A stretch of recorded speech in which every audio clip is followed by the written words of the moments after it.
Uh, yeah, disappointing outcome to a really good football game. Really pleased with our guys' effort, the way they attacked that opportunity on Saturday night. Created plenty of chances for us to be able to put a win in our back pocket, and that's the disappointing thing that we weren't able to accomplish that. But we'll be better as a result, and we're going to use the bye week to our advantage this week in preparation for the remainder of the regular season. Zwaffer, go ahead. Morning, Coach. How are you? Good. When you look back on Saturday and you look at the film, was there anything that surprised you that you hadn't noticed initially? No, not really. I mean, we knew we were going to have to be balanced, from an attack standpoint, that you weren't just going to be able to run the football against their defense. I thought we got better at running the football as the game went on. Defensively,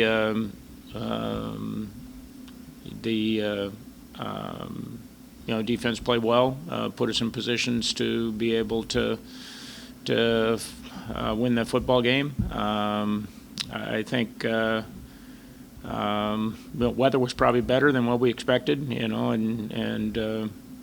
never know what you're going to get that time of year outdoors playing at night in this part of the country. So it really didn't impact the game plan or really the kicking game to any significant way.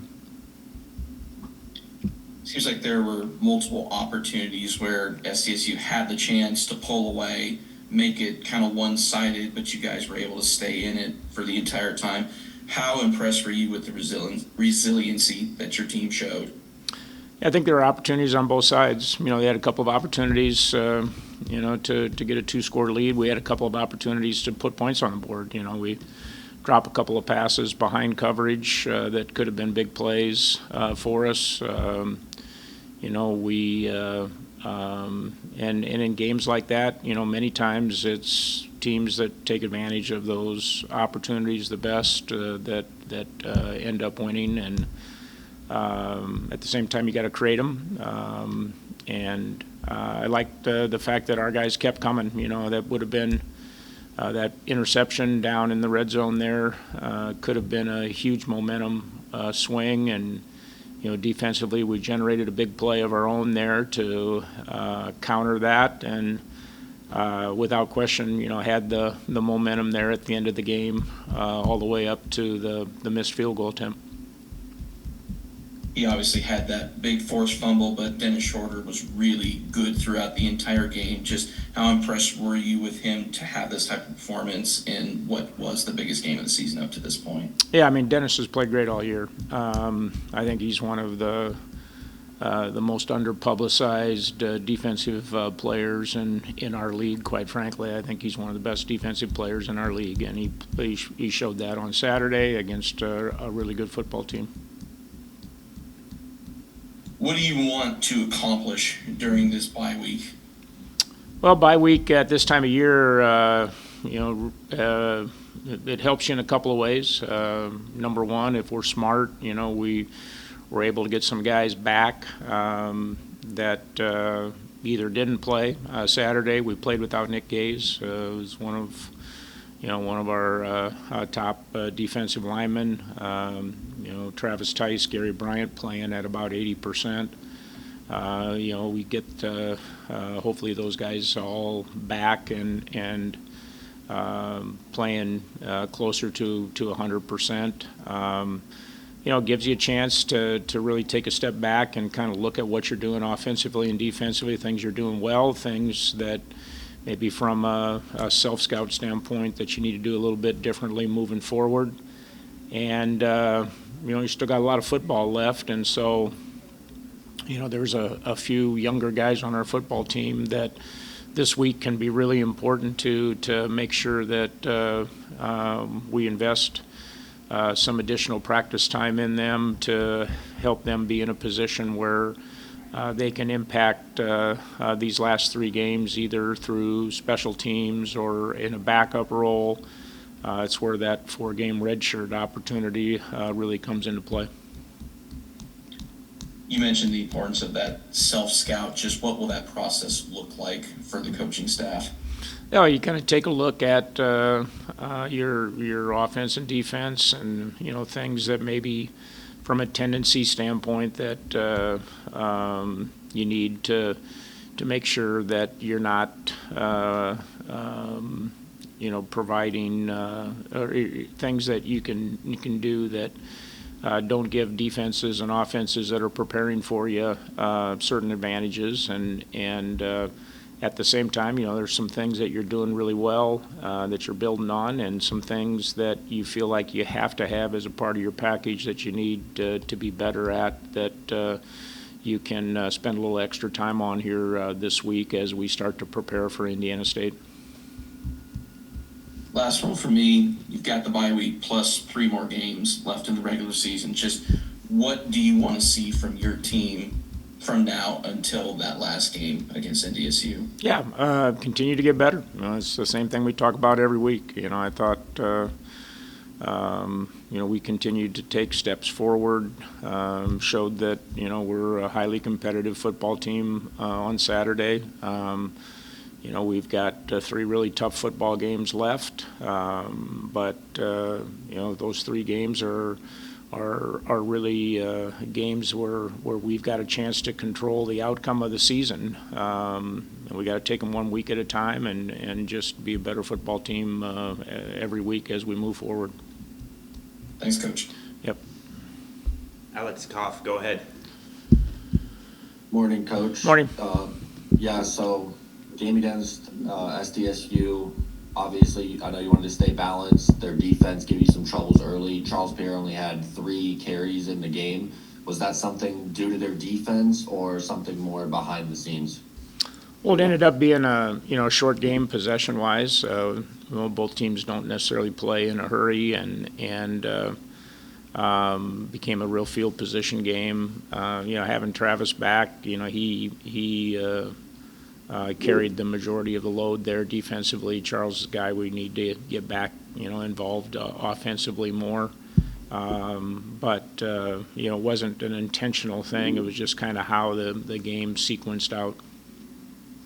Yeah, then on D-Days we talked about not necessarily trick plays, but those niche plays to kind of maybe give your team some momentum. Are those scripted in for a game like SDSU, or just kind of to get the offense going? Well, you got situations, where you script them. I mean, we ran a couple of them. The reverse pass to Carter Bell ended up being a big play. Obviously, the throwback didn't work, as I already mentioned. But your effectiveness in your regular offense sets some of those things up, and we try to carry some of those plays every week. And then defensively, no points allowed in the second half. Were there any minor adjustments at halftime? Well, that staff always makes some minor adjustments in terms of things that we're doing, but in terms of some of the checks that we're making, based on formations, based on how teams are trying to attack us. And I think, they played great on third downs in the second half. We're able to get them off the field. Overall, we did a good job of playing field position football in the second half. Weren't a lot of short field possessions in the game, period, but from that standpoint, there were times when we got the field flipped when we needed to get the field flipped, but defensively, those guys have been playing well all year, and second half was just another example of that. Awesome. Thank you, Coach. Mm-hmm. Borg, go ahead.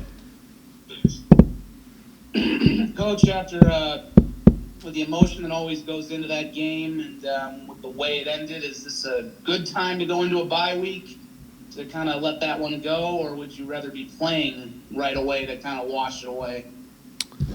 I think there's some advantage to the bye.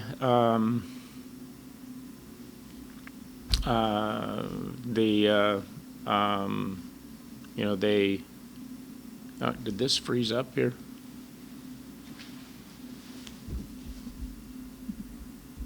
No, I still got you. Oh, sorry. Okay, sorry.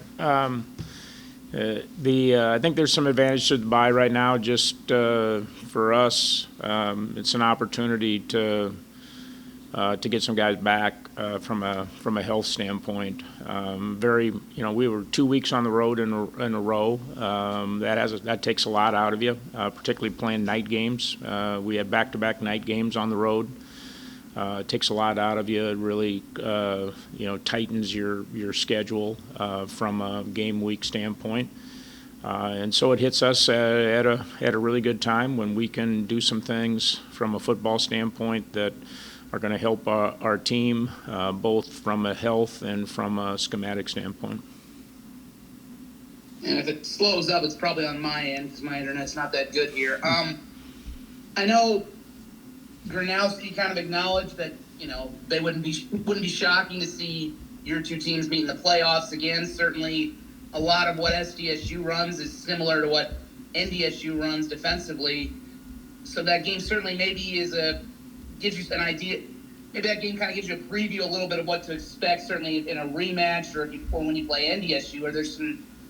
What are some things you might do differently if you see SDSU again, or certainly kind of bearing in mind that you're going to see some similar things from North Dakota State here in a few weeks?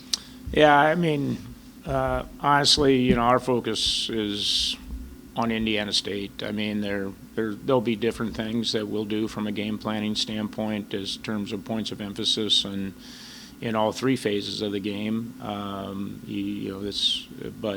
For us to think about that opportunity and potentially playing somebody again, it's really going to boil down to how well we play over these last 3 weeks. And so, we'll worry about that when we get to that point. And lastly, like you said, missing Nick was a huge blow, but I think people who watch this program know how good Mike Weiss has been. I hope I pronounced that correctly. Seemed like he really took his game to another level, certainly the other night, Saturday. Where have you seen the improvement in him? Because obviously he really kind of, I think, emerged last year, but it seems like he's just gotten better and better with each week this season and really even going back to last year. Yeah, Mike Keese has become a complete football player. Yeah, from a year ago where he was a little bit more of what I'd refer to as a pass rush specialist.